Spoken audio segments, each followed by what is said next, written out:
नमस्कार, मैं अफसार आलम और आप देख रहे हैं केबी लाइव न्यूज़। आइए रुख करते हैं खबरों की तरफ। कैमूर जिले के चैनपुर का, जहां बहुजन समाज पार्टी कार्यकर्ताओं की एक अहम समीक्षात्मक बैठक आयोजित की गई। इस बैठक में बसपा के राज्यसभा सांसद रामजी गौतम मुख्य अतिथि के रूप में हुए शामिल। इस दौरान अपने पार्टी के कार्यकर्ताओं को संबोधित करते हुए 2020 के चुनाव को याद दिलाया और सभी पार्टी कार्यकर्ताओं को एकजुट रहने का संदेश दिया और आगे की रणनीति के बारे में विशेष चर्चाएं की गई। देखिए आगे उन्होंने क्या कुछ कहा। केबी लाइव न्यूज़ की खास रिपोर्ट। बाबा साहब ने संविधान में कहा, यहाँ देश के अंदर सभी धर्मों के अपने अपने वरिष्ठों को, अपने अपने पूजों को पूजने का अधिकार है। ये बाबा साहब का संविधान कहता है देश के अंदर कोई भेदभाव नहीं है, सभी को अपने अपने इष्ट को पूजने का अधिकार है। तो एक तरफ इस तरह की भावना देश के अंदर क्यों है? क्या मुसलमान देश का है? क्या मुसलमान भी इस देश का है? क्या वो अपने जो भी उनके अल्लाह है या भगवान है, जो भी हैं, जो हमारे हैं, हमको पूजने का अधिकार है, तो उनको भी पूजने का अधिकार होना चाहिए। अगर ये नियम बनाते हो तो नियम सबके लिए बनाओ, एक के लिए क्यों बनाते हो? मैं उससे कहना चाहता हूँ, उसे मैं आप सबसे कहना चाहता हूँ कि किसी भी घबराहट में मत पड़िएगा। अगर इस देश के अंदर दूसरे समाज, बहुजन समाज पार्टी के बाहर लोग जो हमारे मिशन के खिलाफ लड़ रहे हैं, जो मिशन को कमजोर कर रहे हैं, उनसे लड़ना है या पार्टी के अंदर लड़ना है, इसको तय करना होगा। आपको तय करना होगा कि आपका दुश्मन कौन है। आपका दुश्मन क्या बाबा साहब को मानने वाले लोग हैं, या आपका दुश्मन जो बाबा साहब का विरोधी है वो है? ये आपको समझने की जरूरत है। आपका दुश्मन कौन है? माननीय काशीराम साहब को मिशन को जो डुबाना चाहता है वो आपका दुश्मन हो सकता है। बाबा साहब के सपनों को जो तोड़ना चाहता है वो हमारा दुश्मन हो सकता है, लेकिन बाबा साहब के सपनों के साथ जो चलता है वो हमारा दुश्मन नहीं हो सकता। मैं आप सबको से गुजारिश करने आया हूं कि चैनपुर में आप अपनी ताकत लगाइए। एड़ी चोटी एक उम्मीदवार पर मत जाइएगा, इतना जरूर जाइएगा कि उम्मीदवार चाहे जो होगा, मैं आपके बीच में वादा करके जाता हूं जो उम्मीदवार को चाहे वैसे करके रखना होगा, हमारी पार्टी के अंदर रहेगा, जीतने के बाद ही पार्टी के अंदर रहेगा। जिसका भागेगा नहीं को मैं ये बात का निश्चित कर रहा हूं, कोई भागेगा नहीं। मैं निश्चित कर देना चाहता हूं कि अपने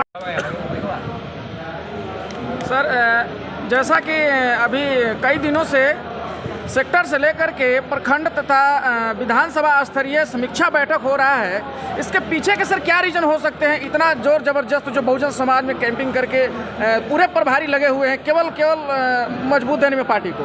देखिए, ये बहुजन समाज पार्टी का आपस की तैयारी है, तैयारी है, और इस बार बहुजन समाज पार्टी बिहार की जंग जीतना चाहिए।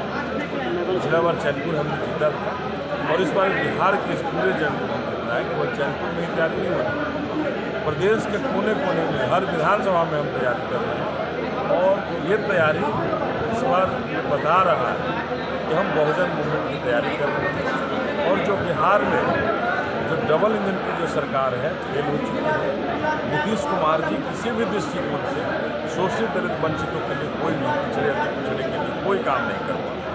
मनुवादी सामंतवादियों के चंगुल में फंस चुके हैं और वो बिल्कुल शासन से इकबाल खत्म हो चुका है। आज शासन पर लगातार कहीं न कहीं शोषित दलित वंचितों पर अत्याचार हो रहा है, जुल्म हो रहा है, जागृति हो रहा है, और इस पर कहीं भी सरकार कुछ नहीं कर पा रही, कहीं न्याय नहीं दिला पा रही है। इसके लिए कैंडिडेटों की बहुत लंबी लाइन है चैनपुर विधानसभा क्षेत्र में सर, उसका लेकर के क्या जो प्रदेश लेवल के प्रभारी हैं उनका क्या निर्णय आने वाला है? जो इसमें स्पष्ट हो रहा है, जल्द ही निर्णय आ जाएगा कि जो 10,000 सदस्य, अभी सबसे पहले हम लोग को सदस्य बनाना है, 10,000 जब सदस्य बनाएंगे उनको प्राथमिकता दिया जाएगा। अभी आपकी पार्टी बिहार में कितनी सीटों पर चुनाव लड़ रही है? पूरे 243 सीट पर बहुजन समाज पार्टी चुनाव लड़ने की तैयारी कर रही है और 243 सीट पर बहुजन समाज पार्टी चुनाव लड़ रही है। आपकी पार्टी के कार्यकर्ता जो कई सालों से अभी पार्टी का झंडा ढो रहे हैं, लेकिन टिकट दिखाया जाए किसी और पार्टी को दिया, किसी और लोग दिया जाता है। किसको टिकट दिया जाता है? हमारे यहाँ से जो जिसने गद्दारी किया वो भी हमारे लगातार झंडा वर्कर रहे। वर्कर रहे हुए हैं, जीतने के बाद दूसरी जगह भाग गए, इसमें कहाँ क्या कर सकती है? कार्यकर्ताओं के लिए क्या मैसेज देना चाहते हैं आप सभी चैनल के माध्यम से? देखिए, हम ये कहना चाहते हैं कि कार्यकर्ताएं अपनी तैयारी करें और इस चैनपुर को जीतने की तैयारी करें। जो दुश्मन बाबा साहब के सपनों को तोड़ने वाले जो लोग हैं, उन दुश्मन को पहचाने, माननीय काशीराम साहब के मिशन को जो पूरा नहीं होने देना चाहता है, उनको पहचाने और उनको आगे आने वाले चुनाव में सबक सिखाए।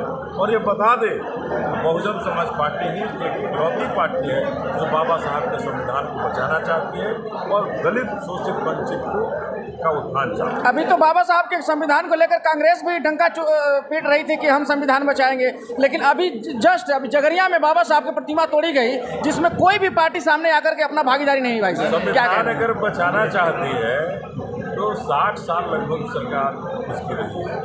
मैं अन्य पार्टियों की बात कर रहा हूँ। भारत में 60 साल कांग्रेस ने शासन किया, क्यों नहीं अक्षरशः संविधान को लागू कर पाए? तो ये अलग है, कहना कुछ है, जुमलेबाजी। ये दोनों ही सांप थे। हमारे माननीय काशीराम साहब ने कहा था कि एक सांप ना थे तो दूसरा नाग था। ये दोनों ही बहुजन समाज को कुचलना चाहती है और इन दोनों को ही बहुजन समाज सबक। पंचम क्या नाम है? अनिल कुमार, प्रदेश प्रभारी बहुजन समाज। चलिए, बहुत बहुत शुक्रिया सर हमारे संग जुड़े रहने के लिए। धन्यवाद।